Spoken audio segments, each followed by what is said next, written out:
네, 하나님의 뜻에 대해서 세 번째 시간 공부를 해보겠습니다. 제가 이 과제를 준비하는데 유튜브에서 어떤 좀 유명해 보이는 제도화된 교회 목사가 영적 기도에 대해서 공격하는 제가 영상을 봤습니다. 하나님의 뜻을 알려면 당연히 구원받아야죠. 영이 거듭나야 됩니다. 영이 거듭나지 않은 사람은 그냥 종교적인 생활을 하는 것입니다. 하나님의 뜻과는 전혀 다른 삶을 살아가게 되는데 이 사람이 이제 영적 기도에 대해서 공격을 하는 겁니다. 영적 기도. 그 영적 기도 한다고 해서 사람이 구원받는가? 하나님의 뜻을 알려면 반드시 자연인들은 거듭나야 합니다. 그리고 구원받은 사람은 이제 진리의 지식 가운데 이르면 하나님의 뜻을 분별할 수가 있는 것인데 그 사람 그 시작부터 이렇게 못하게 하는 겁니다. 조회수가 많습니다. 아마 저보다 한 100배는 많은 것 같은데 물론 영적 기도는 하나의 수단이죠. 이게 이 기도문을 그냥 중얼중얼 이렇게 따라 한다고 해서 구원받는 것은 아닙니다. 근데 우리가 죄인에게 할 수 있는 최상의 방법이 이겁니다. 같이 기도하자고. 같이 기도하자고. 근데 그걸 막아버리는 겁니다. 이 사람은. 한국에 지금 미국 어떤 교회 목사인데 이것을 따르는 많은 국내 교회 목사들이 있습니다. 너무나 쉽다는 겁니다. 영적 기도가. 쉽습니다. 어떤 면에서는. 그런데 자신이 죄인임을 시인하고 예수님의 구속 사역을 믿어야 됩니다. 예수님이 자기 죄를 위해서 제물이 되신 그것을 죽으심과 부활하심을 그 다음에 고백하는 겁니다. 그 사람이 마음으로 믿어 의에 이르고 이 단계에서 구원받을 수 있습니다. 마음으로 믿었을 때. 그러나 입이 있으면 누구나 고백하는 거죠. 고백해야 됩니다. 저도 여기서 구원받았습니다. 이렇게 마음으로 믿었습니다. 예수님께서 내 죄를 위해서 죽으시고 부활하셨구나. 그래서 내 죄가 깨끗하게 용서되었구나. 저는 그날 밤 잊지 못합니다. 너무나 좋았던 그날 밤. 그런데 이제 지금 한국교회 풍미하는 것 중에 하나가 뭐 이신칭의가 아니고 이행칭의라면서 행위를 강조하면서 영적 기도 하나 따라 한다고 사람이 구원을 받는가 하면서 뭐 장장 1시간 이상을 엉터리 같은 그런 강론을 하는데 많은 사람들이 따라갑니다. 그 길을. 근데 그 사람들은 하나님의 뜻하고 별개의 삶을 살다가 전혀 관계없는 지옥으로 가는 것입니다. 하나님의 자녀들이 마땅히 가야 할 곳이 하늘나라입니다. 그래서 자기가 죄인임을 시인하고 어떤 죄를 지었다고 해서 그 죄에 대해서만 죄인이 아닙니다. 어떤 것은 죄를 짓고 어떤 것은 선한 일을 하기 때문에 나는 반반이다. 이거 아닙니다. 선한 일을 할 그것도 하나님 보시기에는 죄인 겁니다. 영이 다시 살아나지 않는 한. 그 다음에 예수님께서 자기 죄값을 감당하시기 위해서 십자가에 피 흘려 죽으시고 부활하는 것을 마음으로 믿어야 합니다. 머리로 알고 있는 것은 구원시키지 못합니다. 그 사람은. 그러니까 교회 생활을 오래 하거나 뭐 목사이거나 또 신학교에 박사이거나 하고 저도 점수를 주고 대화를 해보면 시인을 합니다. 어떤 사람은. 그런데 믿지 않습니다. 마음으로. 알고만 있는 겁니다. 이 사람이. 온 인류의 죄를 대속한 예수님이지 죄인의 죄를 대속한 예수님이지 이렇게만 알고 있는 겁니다. 자기 죄값을 담당하신 분인데 이 단계를 넘어서지 못하면 하나님의 뜻에 대해서 강의는 잘할 수 있지만 결국 하나님의 뜻을 모르고 마귀들이 가는 지옥으로 가는 것입니다. 이렇게 예수님을 영접한 사람이 이제 영적인 수술을 받은 것입니다. 성령께서 집도하시는 그 수술. 하나님의 말씀은 살아있고 능력이 있어 양날이 선 어떤 칼보다 예리하여 홍과 이영 간주갈 골수를 찔러 가르는 마음의 생각과 의도들을 판별하시는 할 때 이 말씀으로 영적 수술을 받은 사람들입니다. 그러면 이제 속 사람이 태어나서 이 사람이 하나님과 교제 가운데서 주님의 뜻을 분별하면서 세상을 살아갈 수 있습니다. 근데 이렇지 않은 모든 사람, 그 영적 기도를 공격하는 그 목사, 그들을 추종하는 수많은 사람들, 하나님의 뜻하고는 전혀 관계없는 삶을 사는 것입니다. 그런 사람들이 모두 바라는 게 뭐냐면 대부분 돈을 그 사람들은 바라고 종교적인 권력을 바라고 인간의 혼을 도둑질하는 그런 사람들인 것입니다. 그래서 골로새서 2장 11절에서도 또한 너희가 그 안에서 손으로 하지 아니한 할례를 받았으니 손으로 하는 할례가 있고 손으로 하지 아니하는 할례 곧 그리스도의 할례로 육신의 죄들의 몸을 벗어버린 것이다. 이런 사람이 하나님의 뜻을 분별하고 그것을 수행하는 것입니다. 아주 소수입니다. 이런 사람들은. 이러지 않은 상태에서 하는 모든 것들은 종교적인 그냥 행위인 것입니다. 그 목사도 종교적으로 막 떠들고 하지만은 전혀 관계없는 사람입니다. 그래서 이런 수술을 받은 사람은 하나님의 계획이 있습니다. 각자를 향한 하나님의 뜻을 하나님께서 가지고 계신 것입니다. 우리 각자의 삶을 하나님의 훌륭한 작품으로 만들기 위한 최고의 계획을 주님께서는 가지고 계십니다. 제가 어제 이제 뭐 사례가 없을까 하고 생각하던 중에 여러분 늑대 아십니까? 늑대, 야생 늑대. 늑대를 집에서 기르는 개하고 차이가 있습니다. 이 뭐가 큰 차이냐면 늑대는 절대로 인간을 주인으로 섬기지 않습니다. 우리가 흔히 말하는 자기 만족, 자기 보존, 끝나지 않은 사람들 그렇게 말할 때 늑대하고 똑같습니다. 늑대는 자기의 물이나 자기를 위해서 삽니다. 길들여지지 않습니다. 늑대는. 근데 개는 다릅니다. 개는 훈련을 잘 받은 개일수록 주인을 바라봅니다. 주인이 개를 버리더라도 개는 이렇게 느낍니다. 주인이 나를 버린 게 아니라 나를 지금 잃어버린 겁니다. 주인을 기다립니다. 그래서 어떤 유기견을 보면 차에서 개를 버려 놓으면 거기서 자기 죽을 때까지 기다리는 개도 있습니다. 비가 오나 눈이 오나 비슷한 색깔의 참아와도 가는 겁니다. 주인을 바라보는. 그 개로 만들기 위한 계획이 하나님께서 가지고 계신 것입니다. 끝내 변화되지 않는 늑대는 어떻게 되냐면 이제 늑대를 훈련시켜서 개로 키우는 종족이 있습니다. 몽골에서도. 어릴 때부터 늑대를 잡아오는 겁니다. 늑대굴에서. 그래서 키워가지고 인간을 한 1년 정도 될 경우에 이제 훈련을 잘해서 인간을 따르면 주인을 섬기면 그 늑대는 살려줍니다. 근데 섬기지 않으면 늑대를 죽여서 그냥 가죽으로 쓰는 겁니다. 그 10마리 중에 거의 9마리는 다 죽입니다. 가죽만 씁니다. 주인을 섬기지 않습니다. 늑대는. 그러나 이렇게 훈련되고 주인을 섬기는 충성스러운 개로 키우기 위한 그런 계획을 주님께서는 가지고 계십니다. 이 발톱이나 이빨이나 털이나 더러운 습경이나 모두 수정하기를 주님께서는 원하시는 것입니다.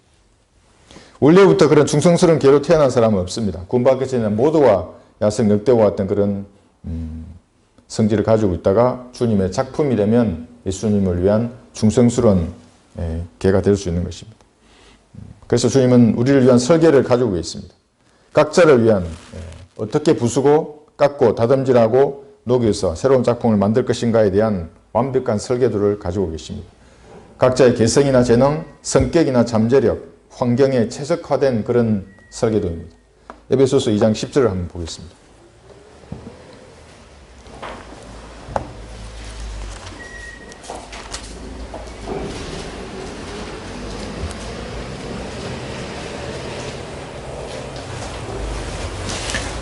여기 에베소서 2장 8, 9절은 여러분 많이 들어보신 구절입니다. 암기도 많이 하시고 이어서 10절에 이렇게 말씀하고 있습니다. 우리는 구원받은 모든 사람들입니다. 그분의 작품이니 그리스도 예수 안에서 선한 일들을 위하여 악한 일이 아니라 선한 일들을 위하여 창조되었느니라. 이 일들은 하나님께서 미리 정하시어 우리로 그것들 가운데서 행하게 하려 하신 것이라. 이렇게 구원받은 사람들, 하나님의 뜻 안에 있는 사람들은 선한 일을 위해서 창조된 것입니다. 하나님의 작품인 것입니다. 여기 선한 일 하면 디도서 2장 4절에도 나옵니다. 같이 한번 보겠습니다. 디도서 2장 4절.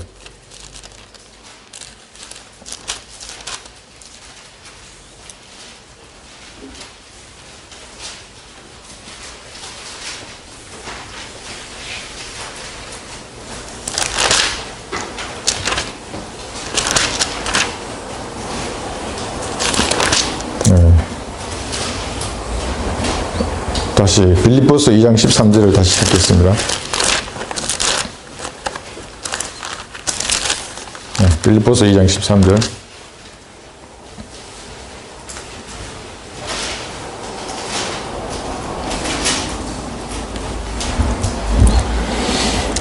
이는 너희 안에서 역사하시는 분은 하나님이시기 때문이니 그분은 너희로 그분의 선한 기쁘심에 따라 뜻을 두고 행하게 하려 하시느니라. 이렇게 말씀하십니다. 우리 안에서 역사하신 분은 하나님이십니다. 작품을 만들기 위해서 하나님께서 우리 안에서 일하시는 것입니다. 여기 이제 에베소서 2장 8, 9절하고 이 구절하고 이렇게 같이 연결해서 보면 우리가 하나님의 선물로 구원을 받은 사람들은 선한 일을 한다고 이렇게 되어 있는데, 그래서 교회를 대적하고 배교한 사람들은 이렇게 구원을 우리가 의심해 볼 만한 것입니다. 왜냐하면 선한 일을 해야 되는데 그렇게 어떻게 악한 일을 하는가. 그래서 사람의 행위가 복음에 합당하지 아니하면 의심이 가는 겁니다. 저 사람은 과연 구원받았을까 이렇게 하고. 왜냐하면 선한 일들을 위해서 창조된 사람인데 교회를 대적하고 파괴하는 것은 악한 일이기 때문에 그렇습니다. 그래서 이렇게 예수님 영접하고 영적인 수술을 받은 우리가 새로운 피조물입니다. 고린도후서 5장 17절을 보시면 이 사람들이 하나님의 뜻을 정확하게 분별해서 실행하는 사람들입니다. 고린도후서 5장 17절을 보시면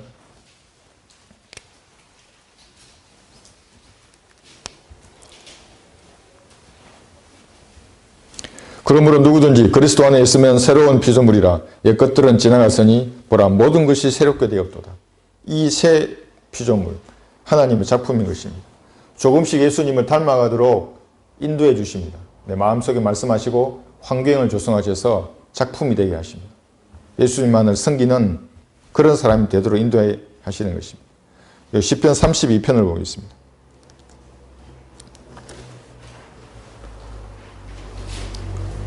8절을 보시면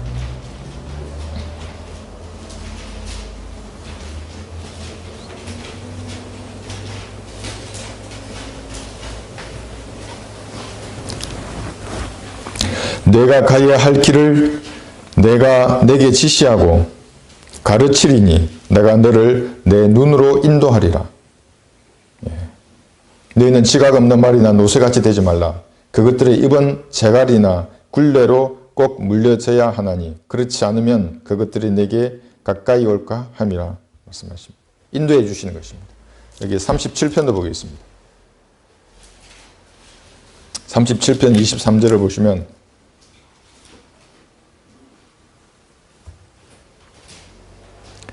선한 사람의 걸음은 주께서 정하시니 주께서 그의 길을 기뻐하시느니라. 걸음을 주께서 정하시는 것입니다. 시편 여기 143편도 보겠습니다. 143편 8절.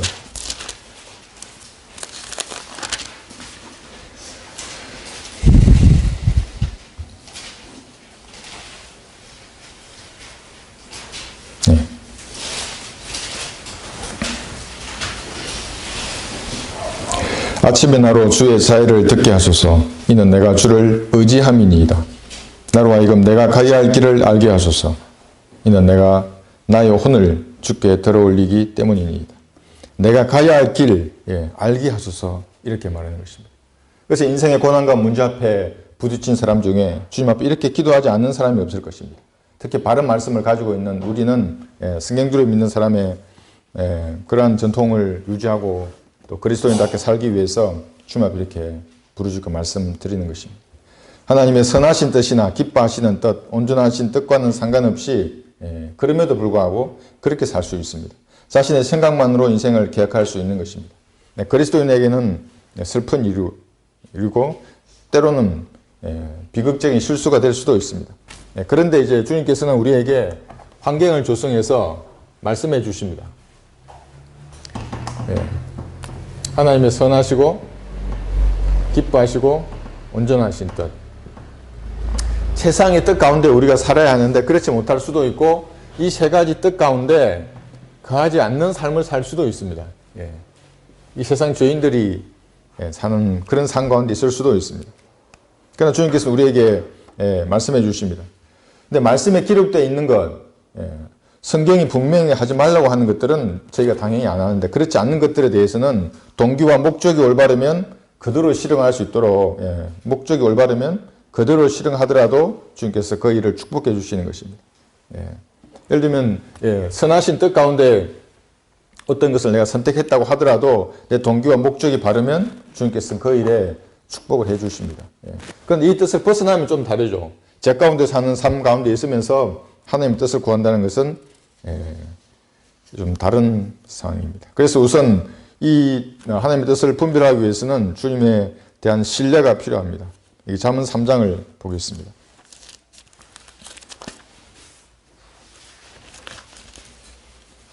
잠언 3장 5절에서 6절을 보시면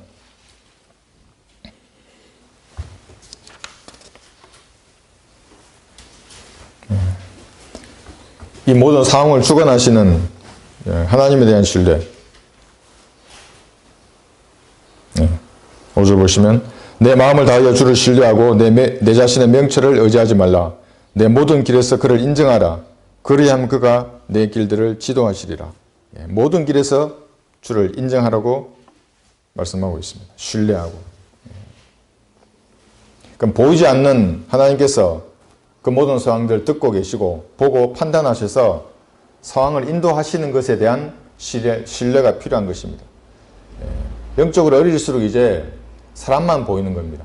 그 문제만 보이고. 근데 그 일을 주관하시는 주님의 역사하심은 잘 보이지 않습니다.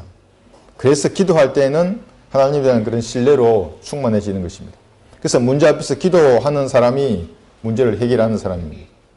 기도하는 사람이 항상 승리하는 것입니다. 예레미야 10장을 보겠습니다.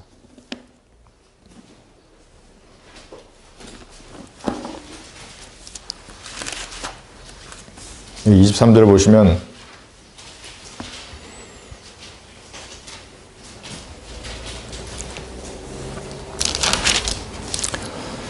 오 주여 인생의 길이 그 사람 안에 있지 아니함을 내가 아나이다. 그의 걸음을 인도하시는 것이 걷는 그 사람 안에 있지 아니하나이다. 자기 길을 걸어간다고 생각하지만 구원받고 진리의 지식을 알고 있는 그 사람은 하나님께서 인도하시는 것입니다. 우리의 미래를 아시는 하나님만이 최선의 직업과 진로, 배우자를 선택할 수 있는 그분이십니다. 자신이 먼저 정하지 않고 주님 앞에 기도드리면 반드시 걸음을 인도하시는 것입니다. 그래서 무슨 환상이나 환청 같은 것이 아니라 우리에게 전부 다 판단할 수 있는 이 지각 능력을 주셨습니다. 이렇게 판단합니다. 그 다음에 내가 결심을 하죠. 그 다음에 대응을 합니다. 이제 실행을 합니다. 이제 행동을 움직입니다. 그런데 이 판단할 때 그리스도인들은 다른 세상 자연인들하고 다른 것이 뭐냐면 기도하고 말씀 가운데 거합니다. 우선. 그럼 마음에 확신이 됩니다. 그러면 이제 조언을 들을 수 있는 사람이 있으면 조언을 듣는 겁니다. 그리고 결심하는 겁니다. 여기 환상이나 환청 같은 건 없습니다. 초대교회 때와 같이 뭐 꿈을 꾼 얘기를 한다든지 귀로 뭐가 들린다든지 그런 것으로 결심하지 않습니다. 우리에게 건전한 생각을 주십니다. 기도와 말씀과 한데 거하면 분명하게 이것이 하나님의 뜻인지 아닌지를 알게 하시는 것입니다.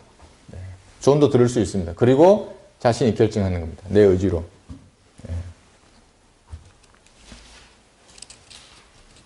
여기 그러면 누가복음 11장을 보겠습니다.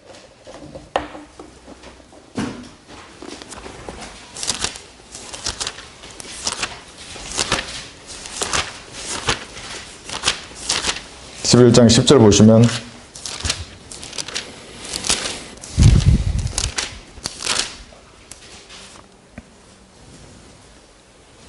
구하는 자마다 받을 것이요 찾는 자는 찾을 것이요 또 두드리는 자에게는 열릴 것이라.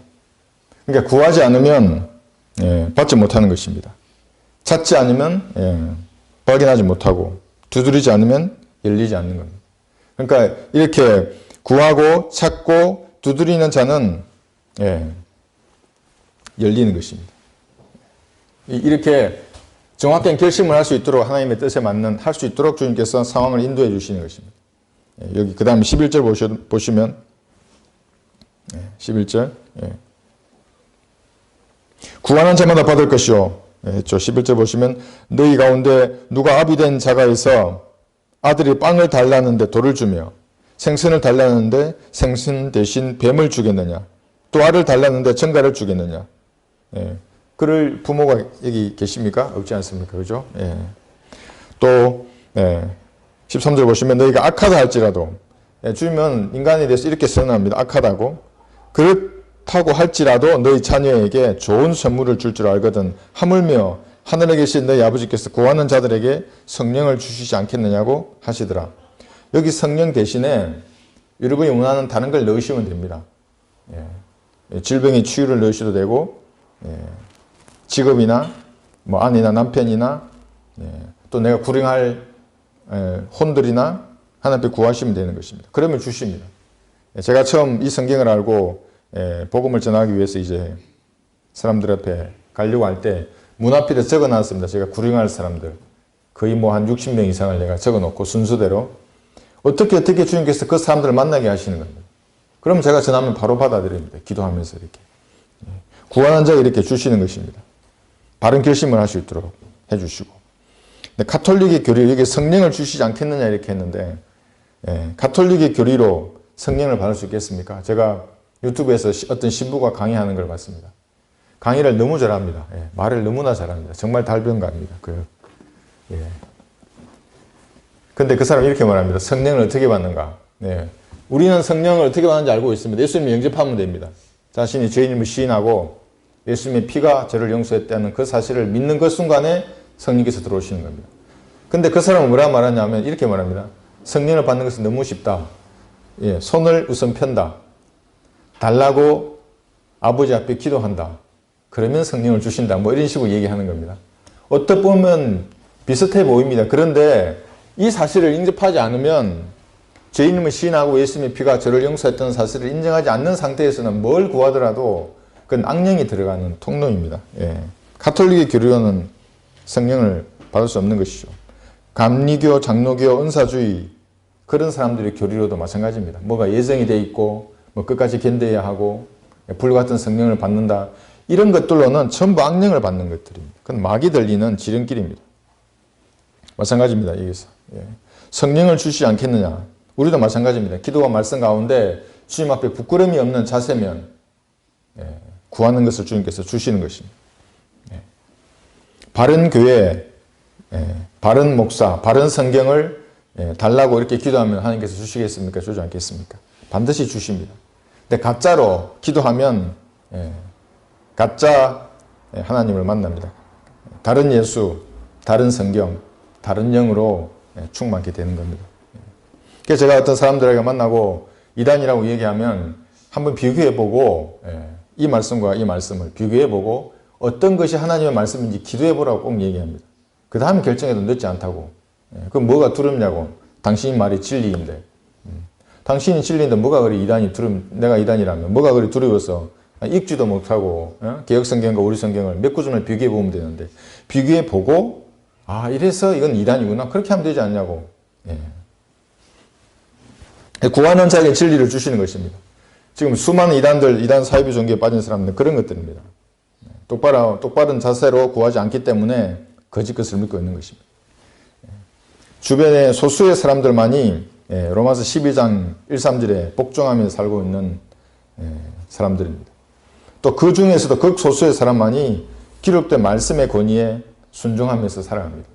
이럴 때에 하나님께서 뜻을 나타내 주시는 것입니다. 권위는 여러 가지가 있는데 대부분의 사람들이 원본의 권위를 말합니다. 원본은 없죠. 지금 원본이나 또는 필사본의 권위를 말하는데 이건 없기 때문에 목사의 권위가 그 사람들의 권위가 되는 겁니다. 그 다음에 이제 번역된 성경 여러 가지 성경이 있는데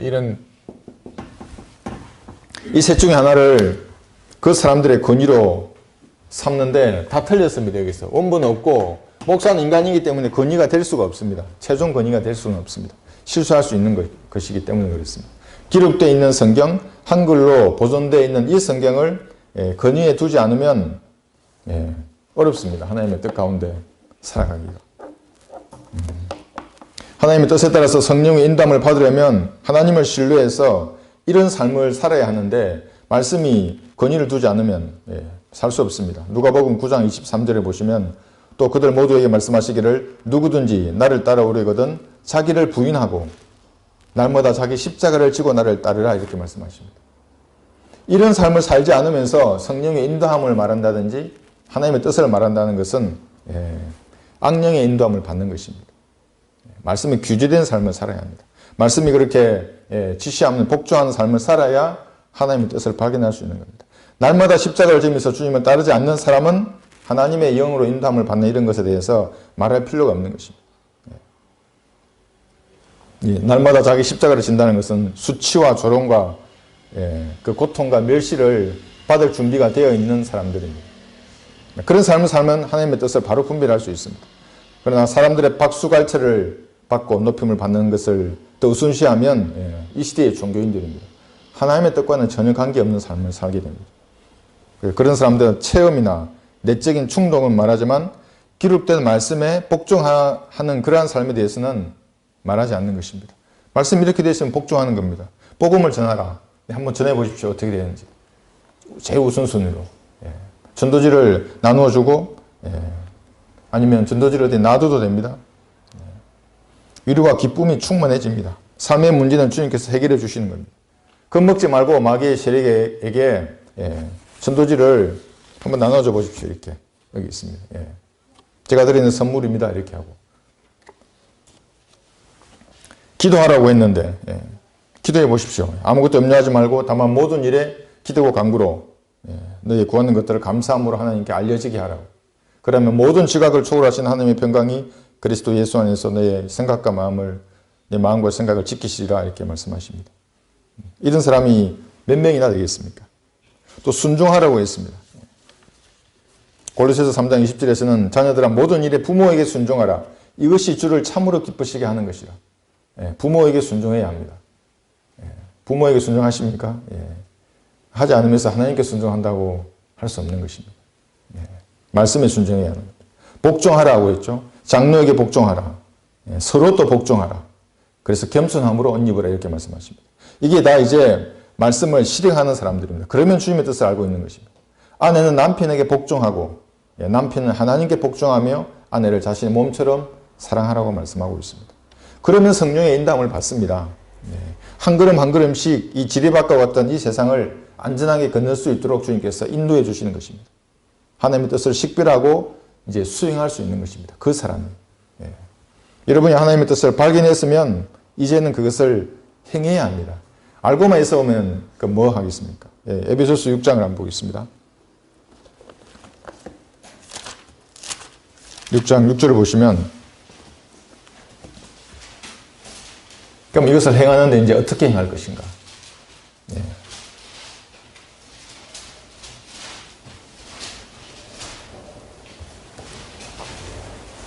마음으로부터 행해야 합니다. 6장 6절을 보시면 사람을 기쁘게 하는 자처럼 눈가림으로 하지 말고 그리스도의 종으로서 마음으로부터 하나님의 뜻을 행하며 마음으로부터 하나님의 뜻을 행하는 겁니다. 구원도 행함으로가 아니라 믿음으로 마음으로 믿어서 구원을 받듯이 행함도 마음으로부터 이렇게 나오는 겁니다. 그것이 주님이 받으신 참된 행함인 것입니다. 마음으로부터 하는 것입니다. 하나님의 뜻을 행할 때 마지못해 하는 것이 아니라 체면이나 눈치 이런 것을 따지면서 하는 것이 아니라 마음으로 하나님의 뜻을 행해야 하는 것입니다.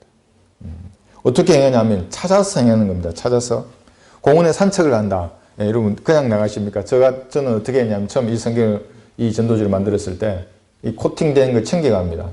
산에 가서 저희 그 산 공원에는 그 무인 도서함이 있습니다. 이렇게 사람들이 와서 이제 산속과 벤치에 앉아서 책을 볼 수 있도록 무인으로 만든 도서함이 있는데 책이 많이 들어 있습니다. 책갈피를 쓰라고 꼭 넣어둡니다. 그곳에. 갈 때마다 챙겨갑니다. 그래서 누가 가져가면 또 이제 넣어놓고 이렇게 넣어놓고. 그 어느 날 전화가 왔습니다. 자기가 어느 산에서 이런 걸 봤는데 거기서 생명의 말씀을 전하시는 분이냐. 그러긴 그렇다고. 자기가 이걸 읽고 다 끝까지 다 했다고. 그럼 나는 어떻게 된 것이냐고. 저는 당신 구원 받았다고. 그랬는데 찾아서 하는 것입니다. 성도들은 하나님의 뜻을 아는 것뿐만 아니라 찾아서 행해야 하는 것입니다. 이것이 그리스도인의 가치 있는 삶입니다. 참된 만족이 여기서 나옵니다. 고린도후서 3장 5절을 보겠습니다. 그리스도인의 만족은 다른 곳에 있는 것이 아닙니다. 고린도후서 3장 5절을 보시면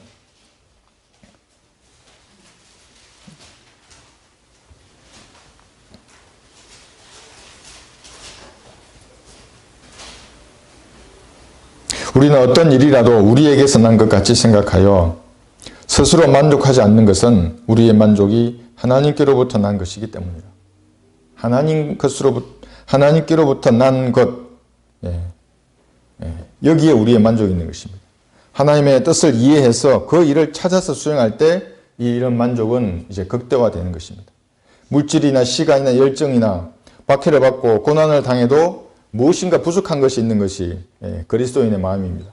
끝내 하나님의 뜻을 성취하기 위해서 자신의 생명까지 드릴 때에 참다운 만족이 있는 것입니다. 다른 것은 만족이 없습니다. 거듭나고 헌신한 그리스도인만이 이해하는 말씀입니다. 현대의 종교인들 잘 먹고 좋은 집에서 건강하게 살면서 가끔 예배당에 가서 예배드리고 찬양하고 하는 그것이 전부라고 생각하는 사람들은 이 말씀을 이해할 수가 없습니다. 하나님의 뜻을 찾아서 해야 합니다. 구원받은 후 하나님의 뜻을 찾아서 알고 곧바로 행하는 것을 사도 바울에 의해서도 알 수가 있습니다. 사도행전 22장을 보겠습니다.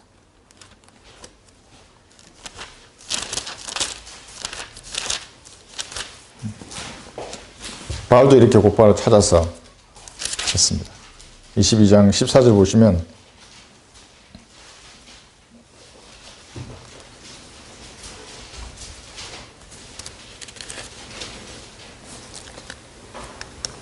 그가 말하기를 우리 조상의 하나님께서 너를 택하여 그분의 뜻을 알게 하시고 그 의로우신 분을 보게 하시며 또 그분의 입에서 나온 음성을 듣게 하셨느니라. 그러니까 앞에 이제 보시면 그럼 바울이 구원받을 때 예수님께서 이제 이렇게 나타나셔서 보고 바울은 듣고 이렇게 구원을 받았던 것입니다. 그래서 어떤 사람들이 자기 그럽니다. 자신도 바울같이 예수님이 나타나면 내가 믿겠다고 좀 보여주면 좋겠다고 그렇게 말하는 것을 제가 들었습니다. 그런 바람이라도 있으면 하나님께서 나타나십니다. 말씀으로. 저도 그랬습니다. 그런 얘기를 하도 그때 저희 감리교는 그런 은사주의 교육이기 때문에 이런 것들을 많이 얘기하고 있을 때 있는데 제 마음에 그런 마음이 있었습니다. 나도 바울같이 이렇게 누가 나타나면 내가 믿겠다고. 그런 마음이라도 가지니까 어느 날 밤에 저에게 질문을 하는 것입니다. 내가 죄인이냐고. 마찬가지입니다. 그런 마음이라도 가지면 하나님께서요 말씀하시는 것입니다. 그래서 바울은 곧바로 예수 그리스도의 증인이 되라는 하나님의 뜻을 여기 15절에서 다음 절 보시면 알게 됩니다. 이는 내가 보고 들은 일에 관하여 모든 사람 앞에서 그분의 증인이 되게 하려는 것이라. 그분의 증인이 되게 하려는 것이라. 하나님의 뜻을 바로 안 겁니다. 우리도 마찬가지입니다. 구원받은 우리도 증인이 되게 하려는 것이라. 똑같이 우리에게도 증인이 되는 것입니다. 그래서 곧바로 예루살렘을 떠나 이방인에게로 바울은 떠났던 것입니다. 구원받은 자들은 하나님의 뜻을 알고 그 뜻을 실천하는 것이 그 사람의 책임입니다. 사도 바울같이 뜻을 알고 바로 행하는 것임을 우리는 알 수 있습니다. 미적미적 하다가 인생의 황혼에 이르게 되면 더 이상 주님을 위해서는 그 뜻을 실행할 수 없게 되는 것입니다. 이렇게 이제 행한 사도 바울은 죽을 때까지 이런 자세가 변치 않습니다. 디모데후서 4장을 보겠습니다.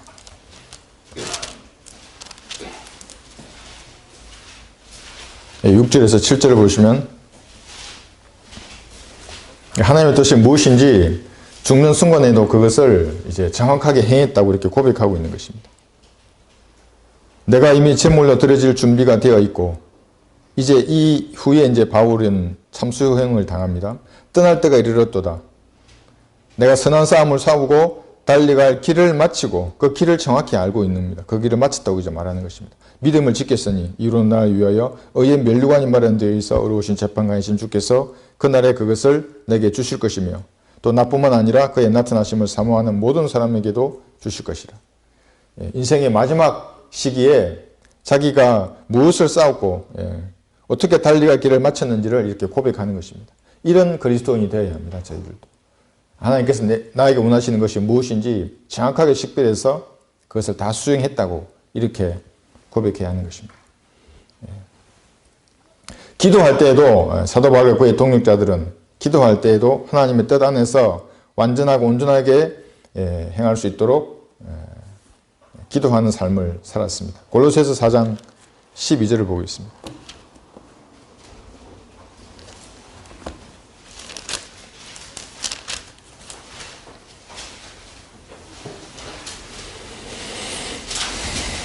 여기 12절 보시면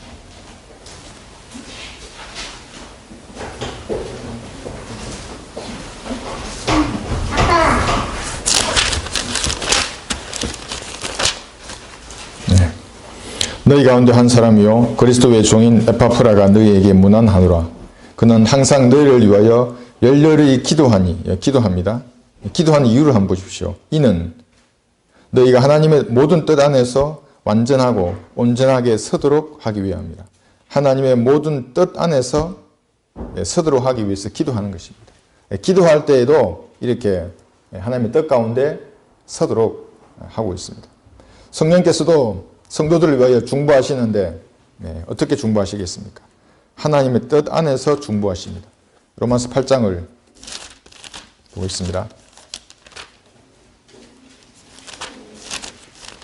바울도 그렇게 하나님의 뜻 안에서 바로 서도록 기도했고 성령께서 우리를 위해서 중보하실 때도 말할 수 없는 신음으로 중보하십니다. 방언으로 중보하는 게 아니라 여기 로마서 8장 26절에서 7절을 보시면